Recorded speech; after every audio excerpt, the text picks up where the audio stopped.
Pollen County. Also, Joplin History and Mineral Museum hosted its 24th annual Fall Rock and Gem Show. And the Mocan Drag Race Club has a reunion. The 4 states' most watched news starts now. Good evening and thank you for joining us. This is your KOAM News at 9. I'm Jalen Banks. Unfortunately, just before 2 a.m. this morning, reports of a crash along State Route V near Northeast 40th alerted Barton County E 911. A Barton County deputy arrived first, locating the crash about 10 miles northwest of Lamar. Missouri State Highway Patrol were notified. On scene, we learned it was a single vehicle crash with 3 occupants. The driver, Benjamin Harrington, who is 18, was killed. Next of kin was notified. The 2 passengers were teens from Lamar. A female, 16 years old, suffered serious injuries. She was transported air evac to Mercy Springfield. 24th annual Fall Rock and Gem Show. Dozens of mineral rocks were on display and for sale. Entry is free for visitors wanting to learn more about minerals and Joplin's historic ties to gems.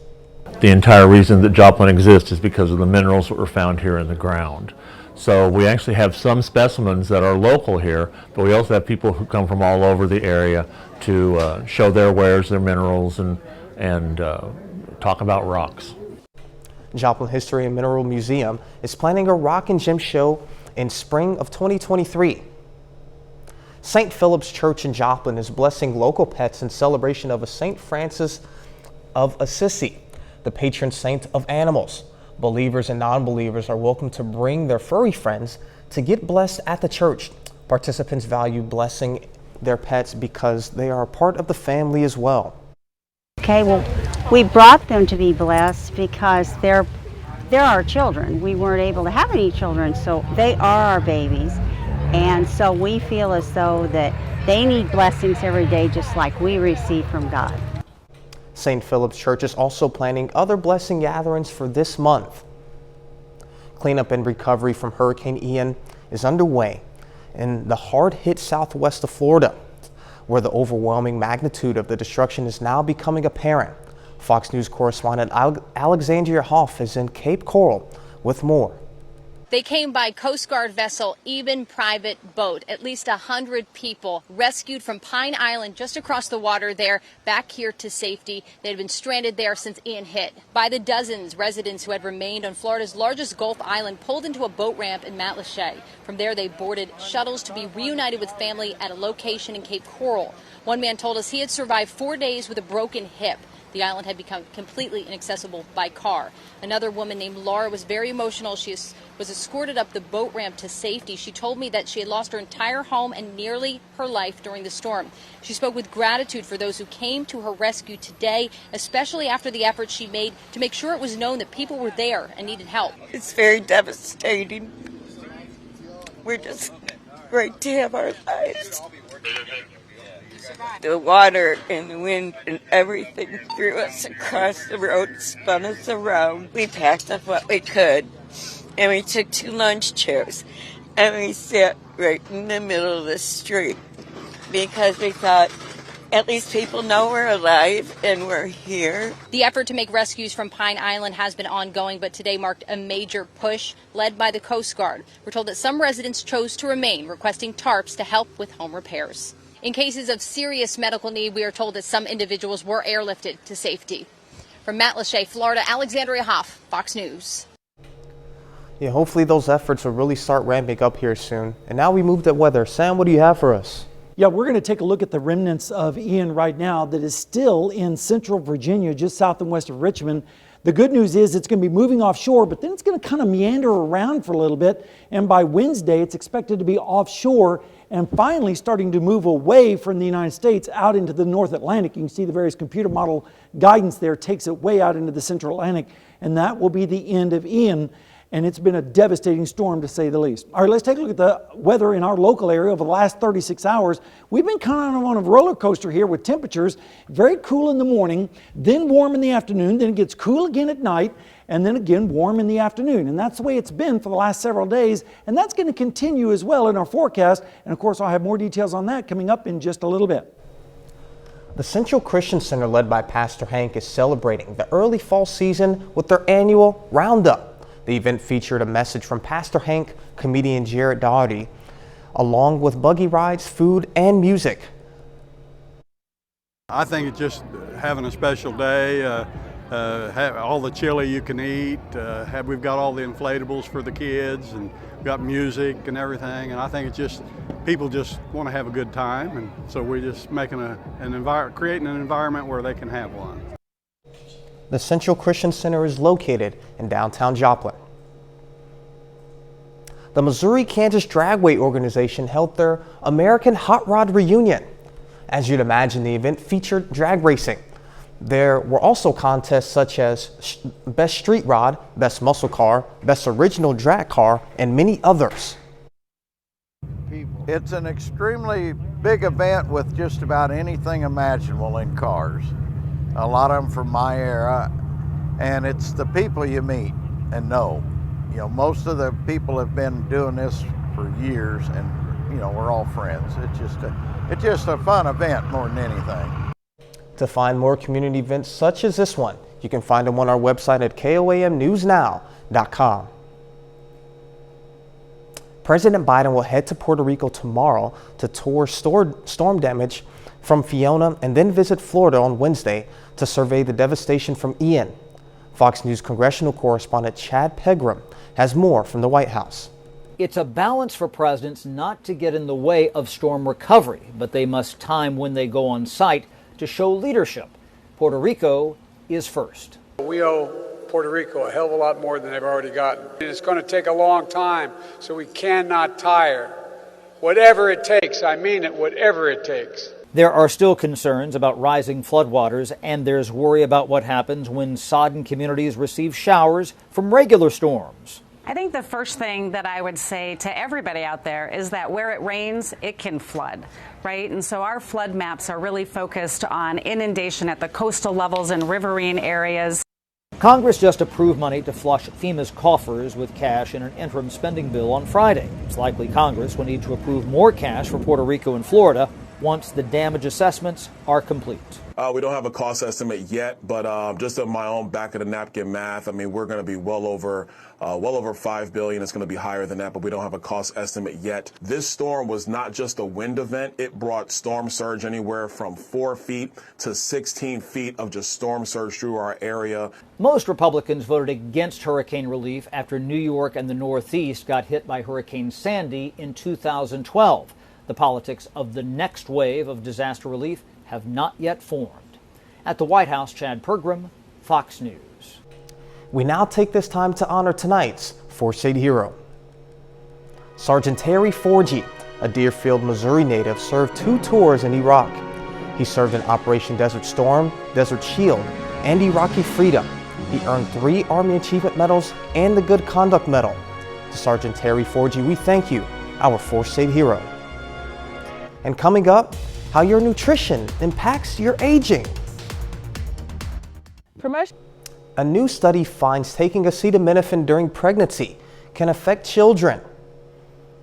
Researchers from Penn State College studied the data of more than 2,400 mothers and their babies. Participants reported their medication intake throughout their 3rd trimester. Researchers then analyzed their children for behavioral problems at the age of 3. Data shows that 41% of women that took acetaminophen while pregnant. Analysts found that kids who were exposed to acetaminophen had higher scores in attention, behavior, and even sleeping problems. Researchers from Columbia University analyzed the data of almost 1,600 adults between the ages of 67 and 84. Analysts tested the participants' nutrient consumption on psychological impairment. To find out this, they surveyed volunteers annually to see how their nutrient intake affected their aging process. They did this for 3 years straight. The data shows a diet rich in nutrients can accelerate the aging process in younger people. Still, it can be beneficial for elderly adults. Siri, Alexa, and Google Home can make your children rude and antisocial. That's according to researchers in the UK.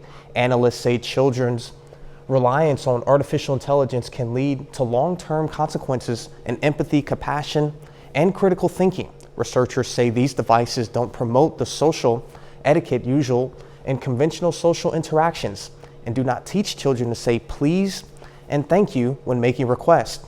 An Amazon spokesperson says Amazon Kids gives control to parents to help them manage the way children interact with technology, and it encourages children to say please and thank you when speaking to Alexa. Up next, Sam Lane returns with a complete look at the forecast. And coming up, how food stamps are coming into play because of inflation.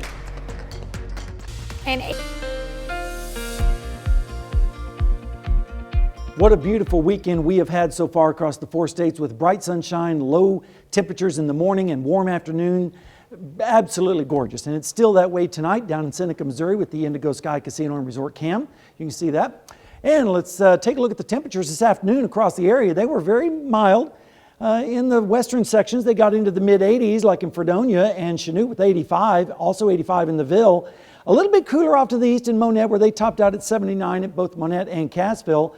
Around 82 here in Joplin. Temperatures right now have fallen down into the 60s across our area. 66 in Fort Scott, pick out your hometown. 63 in Veneta right now, but check out Pryor. They're down to 56 right now. This afternoon, we made it up to 83 in Joplin after starting out at 45. That's a very large swing in temperatures, and that's because of the dry air. It was as cool as 37 degrees on this date back in 1975 and as hot as 93 degrees. Storm tracker radar has been clear all weekend long and has been clear for quite some time, and of course that's exacerbating the drought situation. There is some rain out there though. It's out in the Rockies, moving across Colorado and Utah, even some severe weather earlier this afternoon in western Colorado and southeastern Utah. But notice in the motion, this is kind of making its way towards the north and northeast. So it's not going to get here anytime soon. We're going to have to wait a little bit longer before the rain chances start to increase in our area. Temperatures right now, as I mentioned, are in the 60s across our area. And look at the dew points. They're in the 30s and 40s. And this is what is allowing the wide range in temperatures for temperatures to get very cool in the morning and then swing wildly in the afternoon back to warmer conditions. So as long as the dew points are low, we're going to be limited on moisture as well. Right now in Joplin, it's 64 degrees and it feels like 64. Dew point is currently at 43 and the pressure is currently steady. One good thing is that the pollen and ragweed is starting to go down, 5.2 today, same thing tomorrow. And especially if we start getting some frosty mornings, this will drop even more. So that's some good news in our forecast. Your future track for tonight shows generally lows in the upper 40s to around 50 degrees across our area. 48 up in Garnett, 48 in Nevada as well, around 50 in Pineville, and 57 down in Jay. And then tomorrow afternoon, we're expecting temperatures to be, again, where they were today, lower 80s, mid 80s out to the west, like in the Ville with 86, 87 in Nowata, a little bit cooler off to the east with Cassville checking in with 79 tomorrow. Then as we go through Monday night into Tuesday morning, we're going to see lows just a little bit warmer as winds come up out of the south and east, generally upper 40s to around 50 degrees. And then Tuesday afternoon, some more high clouds across our area with highs generally in the mid 80s, especially out towards the west. And then Tuesday night into Wednesday morning, again, some clouds passing by. And the model wants to break out some precip, but I think this is overdoing it. Maybe a sprinkle or two, and that is about it, unfortunately. The next 7 days, it's going to be dry pretty much all week long as we go through the forecast, but at least cooler weather comes in on Friday and Saturday with highs in the 60s, and then Sunday we get back to 73 degrees, and next week looks a little bit unsettled. Jalen? Yeah, I mean, again, just happy to see those cooler temps, still holding out for that rain since it's just been maybe a sprinkle or two on Wednesday, but I wouldn't hold my breath. All right, well, sounds good, Sam. Thank you.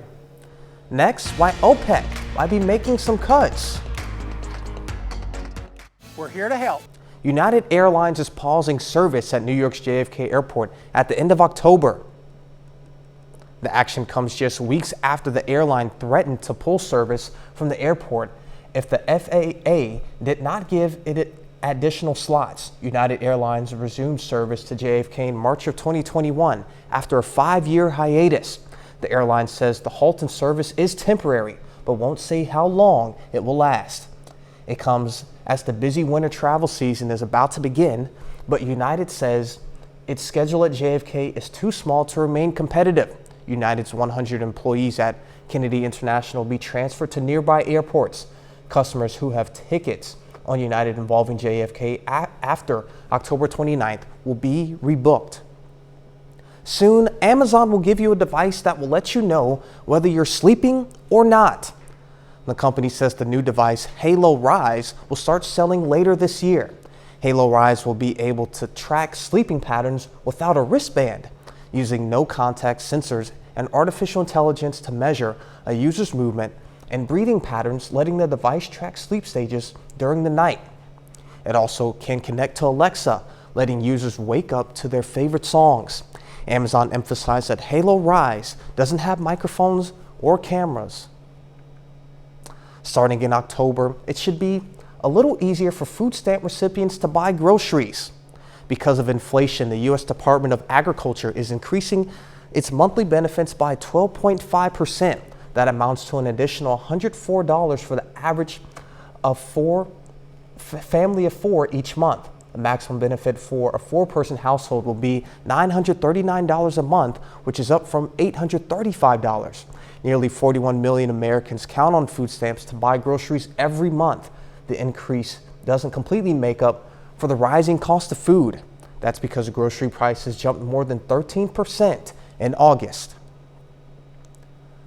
OPEC members will consider a proposal to cut oil production by 1 million barrels a day when they meet Wednesday. OPEC, along with Moscow-led allies collectively known as OPEC Plus, are pursuing the strategy as the economic slowdown has hurt demand. A cut of 1 million barrels per day would be the most drastic reduction in oil production since the pandemic began.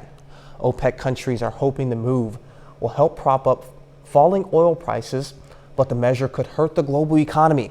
Russia's invasion of Ukraine caused energy prices to soar, raising the gas in the U.S. and around the world.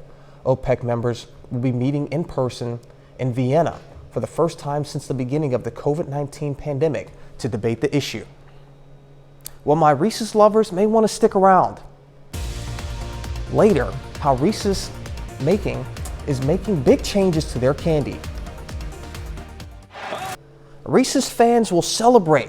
The company is giving a twist to its peanut butter cups. The company announced its new treat, the Reese's Big Cups.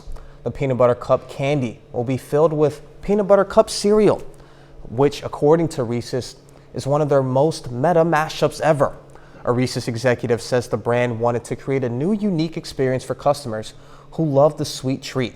The new treat will be available starting this November across stores in the U.S. Well, that's a look at our first 7 minutes for your KOAM News at 9. We'll be right back with more news, weather, and sports after the break. If you don't want to go to college and want skills to pay the bills, there's an option at Joplin High School's Jet HD. And Gavin Hollingshed shows us how. Senior Miles Griffith is normally a College Heights Cougar, but for 3 hours during the day, he is a Joplin Eagle. He's one of the many sending school students who visit Franklin Technology Center to take their classes. It's also just nice to have that change of environment, because sometimes you get a little bit dulled down by the fact that you're sitting in the same building for hours on end. Miles is enrolled in film and broadcasting at FTC. I actually enjoy both of the teachers that I have this year, Mr. Douglas and Mr. Smith down here in the film/TV production studios. They're really cool guys. Steve Reed is the assistant director of FTC, and he says several hundred sending school students visit every year. Most schools can't afford the programs we have here at Franklin Tech. All this equipment and tools and stuff that we have to purchase, not every school can do that. The schools that send students to FTC are College Heights, McCallie, Webb City, Carl Junction, and Sarcoxie. I mean, this is, if you want to learn a skill that's going to get you paid the rest of your life, this is where you need to be. Miles doesn't plan on going to college. He wants to go straight into the film industry after he finishes taking his FTC classes. I liked being able to come here during my high school years and try to get more of an actual, fundamental education in a field of work that I'd like to go into. So instead of after high school going to some college that's going to teach me a bunch of stuff that I don't really need to know And then a little bit of what I do need to know, I get to come here to a trade school in high school and learn a lot more about what I actually want to do in a shorter amount of time. If you are interested in any of the FTC classes, you can sign up and become an Eagle. Reporting for Jet HD, this is Gavin Hollingshead. President Biden's administration is scaling back eligibility for its student loan forgiveness plan. Around 770,000 people will be affected by the change, according to one administration official.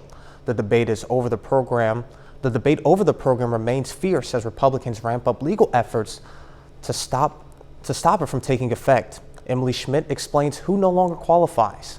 It did not resonate, like how much the payments would be once I graduated. Brittany Williams is a doctoral student with $80,000 in debt. She's one of thousands waiting for President Joe Biden's administration to roll out the first wave of student loan forgiveness next month. There's more work to be done. But instead of doing more, the administration is actually scaling back eligibility. Borrowers whose federal student loans are guaranteed by the government but held by private lenders will no longer qualify. Good morning. The scale back announced the same day 6 Republican-led states sued President Joe Biden in an effort to block the ban. In reality, the president's actions violate the law and are beyond his authority. The White House continues to argue that its student loan forgiveness plan is legal prior to the changes. The Congressional Budget Office released a very rough estimate stating Biden's plan could cost the government $400 billion. Our nation's finances are less secure because of the student loan bailout. For Williams, debt forgiveness presents a chance to put money back in the economy. We're postponing marriages. We're postponing, having children. We're postponing owning our own homes because the weight of the student loan debt is just so much. And now we move to weather. Fortunately, we've had cooler temps. Let's see if that continues. Sam, what do you have for us?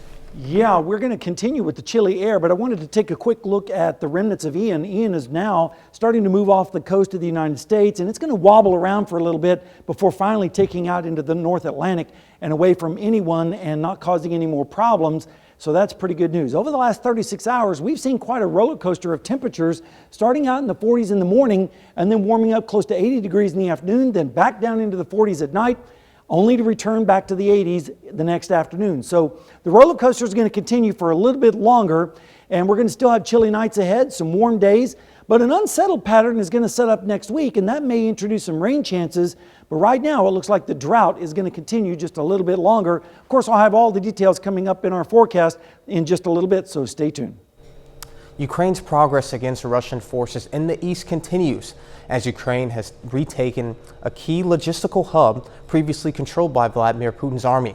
Fox News correspondent Trey Yinks is in Kyiv with more.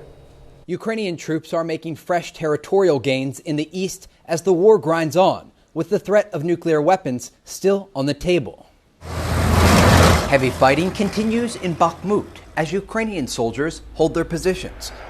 Russian forces have focused their efforts on the small town in recent weeks, while the civilian population tries to evacuate. We're here to evacuate civilians from Bakhmut, which is coming under Russian fire.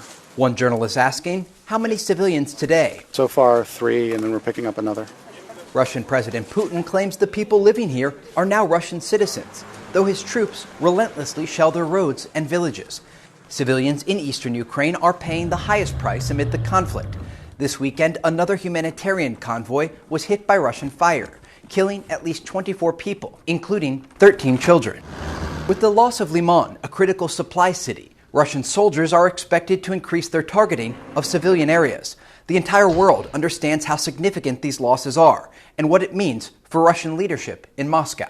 They've used those routes to push men and material down to the south and to the west. And without those routes, it'll be more difficult. So this presents sort of a dilemma for the Russians going forward. The Russian battlefield losses are especially concerning when you look at what Putin's allies are telling him to do. Chechen leader Ramzan Kadyrov says Putin should use small-yield nuclear weapons in the fight. In Kyiv, Trey Yinks, Fox News. Well, spooky season is here, and we'll take a look at how one doll museum is taking that to heart. The The Chicago History Museum, which is about 30 minutes west of where I grew up, is getting spooky just in time for Halloween. And Fox's Dane Placco has more on that story. Just in time for Halloween, there's a new exhibit here at the Chicago History Museum involving dolls. But we're not talking about Barbies or Bratz. These are some really creepy dolls. This particular doll was used in a puppet theater a while back, and it's very old, very antique, and very creepy looking. Charles Bethea of the Chicago History Museum gives us a tour of their new exhibit titled Haunted Dolls and History's Horrors. To celebrate Halloween, museum staff hand-selected 15 of the spookiest dolls from their archives and strategically placed them hidden among the thousands of other artifacts on public display. Some of the dolls represent famous Chicago ghost stories, like the woman in white, who's said to haunt the bathrooms at the Lincoln Park Zoo. Many people over the years have said they've seen some sort of apparition of a woman in white roaming the stalls within the bathroom past the lions.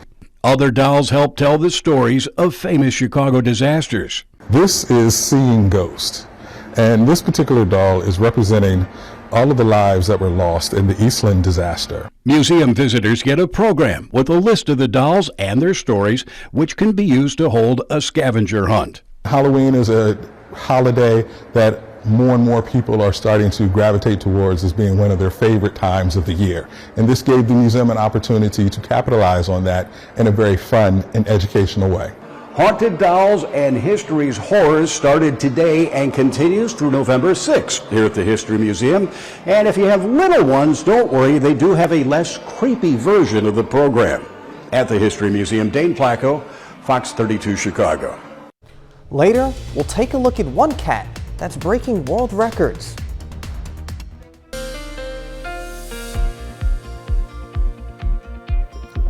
And we had a beautiful weekend to start the day with lots of sunshine and cool temperatures this morning. And then this afternoon we warmed up into the 80s, which felt pretty nice. And it's still pretty nice down in Seneca, Missouri right now at the Indigo Sky Casino and Resort.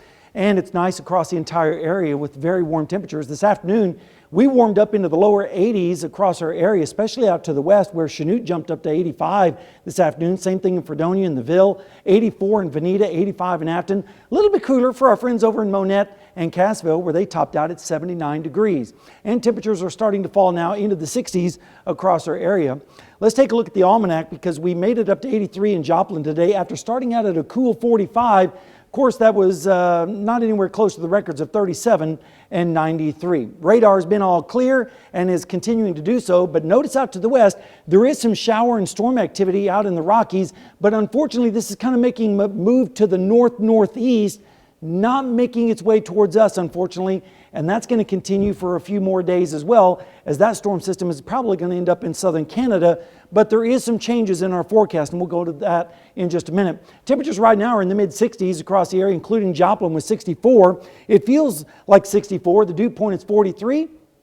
And the pressure is currently steady at 30.22. One good thing lately is the pollen count is starting to go down. Right now it's at 5.2 and is expected to be the same tomorrow. Most of that is ragweed and chenopod. So we're going to see improvement there. Your future track forecast for tonight shows temperatures will generally be in the upper 40s to around 50 degrees tonight. 40s mainly up to the north like in Mound City, Fort Scott, and Nevada. Pick out your hometown, see what your low is going to be tonight. Then tomorrow, mostly fair skies once again with highs again in the upper 70s to around 80 degrees in Missouri and Arkansas. Mid-80s out to the west like Independence with 84, 86 in the Ville, 87 in Nowata, so a little bit toasty out there. Then as we go through Monday night into Tuesday morning, we're going to see lows generally in the 50s, maybe a few 40s thrown in, but notice some clouds starting to increase from the west. Not really expecting anything from these clouds, unfortunately, as Tuesday afternoon we'll see highs in the 80s once again, 84 in Eureka, 84 in Sedan, a little bit cooler over in Monette and Cassville, of course, with a high of around 79. Then Tuesday night into Wednesday morning, we'll see the clouds increasing from west to east, maybe a sprinkle or two if you're lucky. Especially out towards the west with lows generally in the mid-50s with those clouds keeping the temperatures up just a little bit. All right, over the next 7 days, 83 Monday, 84 Tuesday, 83 on Wednesday. Again, maybe a sprinkle or two on Wednesday. I didn't put it in the forecast as it's not going to be that much. And then as we go towards Friday and Saturday, we're going to see cooler temperatures across the area with, check out the low on Saturday morning, 40 degrees. We could actually see some frost in some of the outlying areas. And then the extended forecast, continued cool next week with chances of rain increasing midweek next week. So we have to wait yet another week before we start to see any rain chances around here.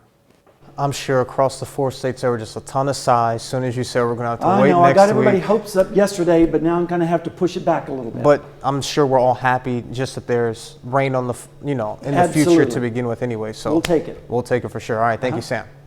And coming up in sports, Patrick Mahomes and Tom Brady square off in the battle of 2-1 teams. Plus, Pittsburgh State improves to 5-0 this weekend, beating rival Missouri Southern. We'll hear from both teams next.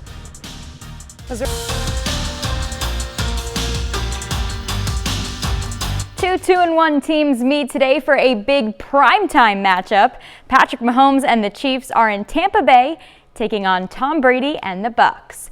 Both teams suffered their first loss of the season last week. Chiefs currently leading this one 38-24 at the start of the fourth quarter. Clyde Edwards-Helaire has 2 touchdowns.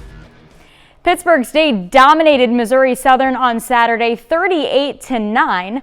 The Gorillas have now won the last 8 games against the Lions. The 10th-ranked Pittsburgh State Gorillas came ready to play on Saturday against rival Missouri Southern. We dominated like we needed to. That's what we came out and we dominated. Pitt State forced a 3-and-out to start the game, and then Chad Dodson Jr. led a 4-play touchdown drive to put the Gorillas on the board early. They had a couple plays early, and I think that kind of got us on our heels, and we never were able to quite stop the momentum. There was a wave, and they rode that thing, and we just kind of got knocked over by it.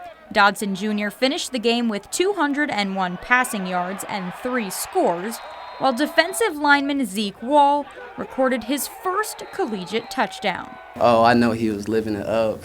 Yeah, I always love seeing a big guy score a touchdown. So to see 99 punch that thing in, that was great. That man, he deserves the world, man. To see him get in there, he deserves every bit that he gets. Defensively, Pitt State suffocated Missouri Southern and kept them out of the end zone the entire game. We knew they wanted to establish the run. They have a good running back. He was averaging, I think, 100 yards per game, and that was kind of the moment that we look ourselves in the mirror as a front seven. Is like, we're going to be tested, and I thought we did. We answered well. I don't think they gave up very many big plays, if any. Well, our guys are stopping the run, too, and when you make somebody one-dimensional, that's a long afternoon on offense. Pitt State improves to 5-0 with the win.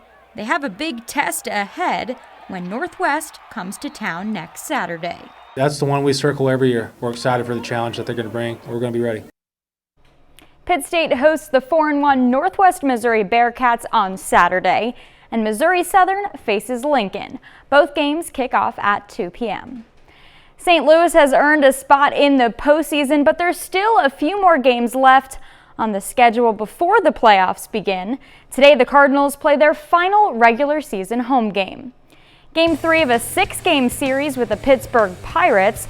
Cardinals fall today 7-5. Albert Pujols goes 2 for 2 and hits his 702nd career home run.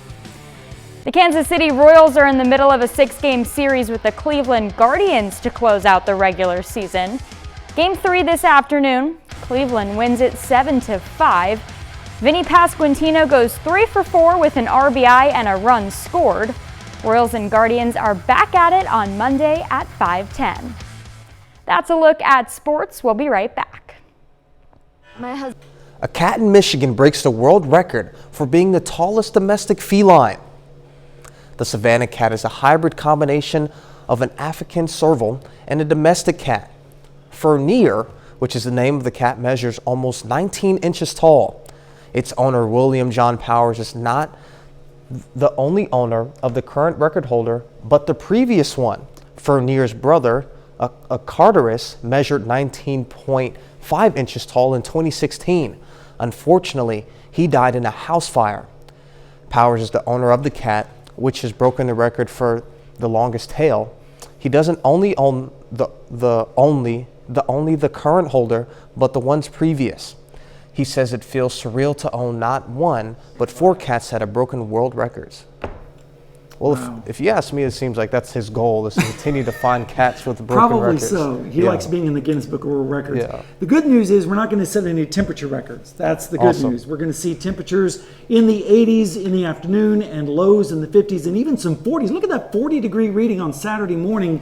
We could see some frost in some of the outlying areas on Saturday morning, but unfortunately there's no rain chances in that 7-day forecast whatsoever. We're going to have to wait a little bit longer because the models are indicating that the following week is going to be a little bit unsettled, but we'll have to wait and see. Yeah, I mean, for sure we'll take what we can get.